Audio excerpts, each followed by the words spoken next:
Alright, this is our video with circuit analysis, and we're going to be using ammeters and voltmeters in order to determine the current and voltage at any point in our circuit. Alright, first we need to know how to apply an ammeter in the circuit. Ammeter reads current that goes through the circuit. So wherever I put it, I have to correctly apply this ammeter, and it has to be in series with whatever you're trying to read the current for. So here's my simple circuit. My ammeter is going to be right here. It has to be in series because the current that leaves my battery is going to be the same that goes through my ammeter, through my resistor, and the same current that comes back to my battery. So an ammeter always has to be in series. Alright, how to apply a voltmeter in a circuit. A voltmeter must be placed in parallel with the item that you are trying to measure. In order to find the voltmeter, the reading will have the same voltage drop or gain that coincides with that item.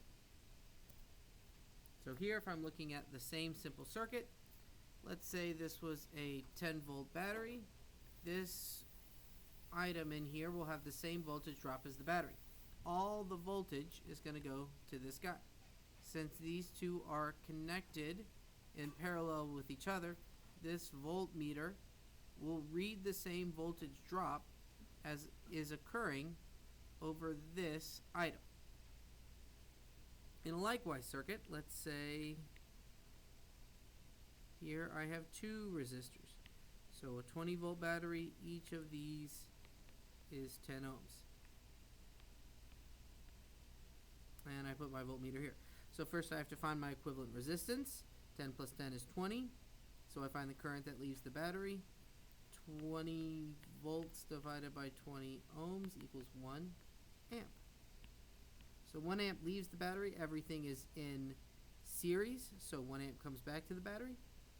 Now, in order to find the voltage drop over here mathematically, delta V equals IR. So it's the change in voltage is equal to the current that passes through the resistor multiplied by the resistance itself.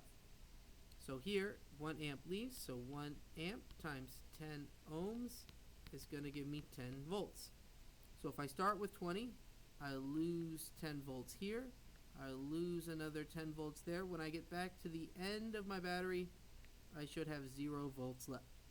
If everything checks out and you have 0 volts at the end, you know you did everything right. That's your check. And you can sleep well at night and not worry about your quizzes. Alright, so let's do a complex circuit together. Here, I start off with the 10 volt battery. I'm going to find the current that leaves the battery and the voltage drop over R1. So, first I have to find my equivalent resistance. So, 1 over 3 plus 1 over 6. You always want to draw and follow the current. So, it comes over here. Here's my first node. So, it splits. So, this resistor and this resistor are in parallel. So 1 over 3 plus 1 over 6 equals 1 over R. Common denominator is 6. So 2 over 6 plus 1 over 6 equals 1 over R. So in the end, I get 6 over 3 equals R. So R equals 2. Now I want to redraw my circuit. This guy's still 8. This guy is now 2. 2 plus 8 is 10. Hey, that worked out really nice. So a 10 volt battery and a 10 ohm resistor. So I need to find the current that leaves my battery. I equals V over R. 10 divided by 10 equals 1. So 1 amp comes out of my battery. Hey, find the current that leaves the battery. Oh, great. We already did that. Now I just have to find the voltage drop over R1. Delta V equals IR. Now, these two resistors here have the same voltage drop as this one equivalent resistor here. So whatever I find is the voltage drop for my equivalent resistance of 2 ohms is the same for both R1 and R2.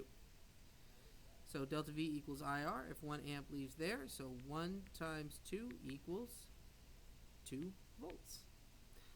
Check my work. If 1 amp goes through there, it's going to meet back up here at the node. 1 times 8 is 8. 8 plus 2 is 10. At the end, I have 0 volts. Everything checks out. If you needed to do it a different way. Let's say we had to find out the current that splits between this junction.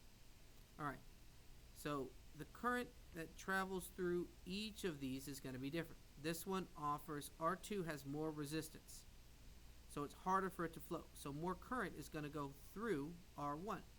But how much more current? Well, if I equals V over R, there's two ways you can do it. Either you can find out the ratio, so that means that if 1 amp splits and this one's twice as much, that would mean that 0.66 amps go this way and 0.33 amps move that way. If you needed another way to do it, I equals V over R. So the voltage drop is going to be 2 volts divided by 3 ohms of resistance, so 2/3 would be 0.66. 2 volts divided by 6 ohms of resistance is 0.33. So you can check your math any way, but as long as you have 0 volts at the end, you know everything's good. So that's all you need to know for circuit analysis.